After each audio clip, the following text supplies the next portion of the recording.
Hi friends, இப்போ நம்ம வீடியோவுக்கு போகிறதுக்கு முன்னாடி ஸ்பான்சர் பார்த்துருவோம். This video is sponsored by Bymot. Bymot is the one of the online portal site. பைமோட்டில் பொருள்களை வாங்கி ஆன்லைன் மூலமாக வாங்கி நம்ம பயனடைவோம். நம்ம இப்போ குஸ்கா சோறு எப்படி ஆக்குறதுன்னு பார்ப்போம். ஒரு குக்கரில் எண்ணெயை ஊற்றி 2 பெரிய பல்லாரி வெங்காயம், 2 தக்காளி, அதை மிக்சியில் போட்டு நல்லா மைய ஆட்டி அந்த எண்ணெயில் சேர்த்து உப்பு போட்டு நல்லா வதக்கணும். நல்லா எண்ணெய் பிரிகிற வரைக்கும் நல்லா வதக்கணும்.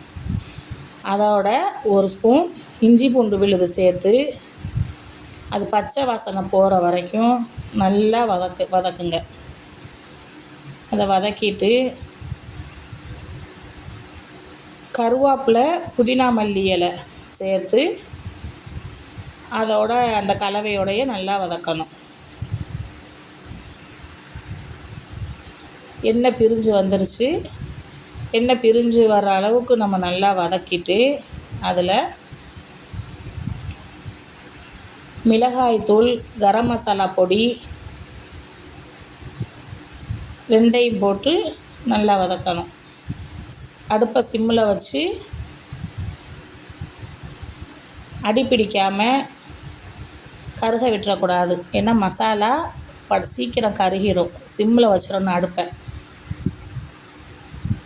வதக்கின பின்னாடி நான் நைட்டு ஃபுல்லாக ஊற வச்சு காலையில் வேக வச்ச பட்டாணியை அதில் சேர்த்துடணும். குக்கரில் வச்சு ஏற்கனவே நான் வேக வச்சுட்டேன். அதை சேர்த்துட்டு தேங்காய் பால் சேர்க்கணும். 1 கிளாஸ் அரிசிக்கு 2 கிளாஸ் தேங்காய் பால் சேர்த்தா இந்த சோறு நல்ல டேஸ்ட்டாக இருக்கும். அது வெறும் தேங்காய் ஊற்றாமல் சும்மா வெறும் தண்ணியில் ஆக்கின சோறு அவ்வளோ ருசியாக இருக்காது. தேங்காய் பால் ஊற்றி ஆக்கினோம்னா செம்ம டேஸ்ட்டாக இருக்கும்.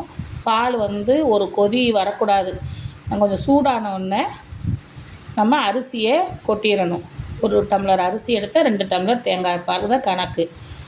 அதோட குக்கரை மூடி விசில் போட்டுறணும். ஹை ஃப்ளேமில் வச்சு 1 விசில் வந்த பின்னாடி ஆவிலாம் வெளியேறினோடனே குக்கர் மூடியை திறந்து தேங்காய் பால் மேலாப்பில் நிற்கும். நம்ம அடி போக கிண்டி விடணும். ஏன்னா தேங்காய் பால் கீழே வரைக்கும் அது சேராது.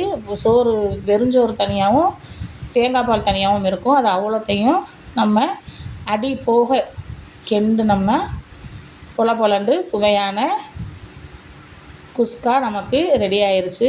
இது ரொம்ப டேஸ்ட்டாக இருக்கும். நீங்களும் செஞ்சு பாருங்கள்.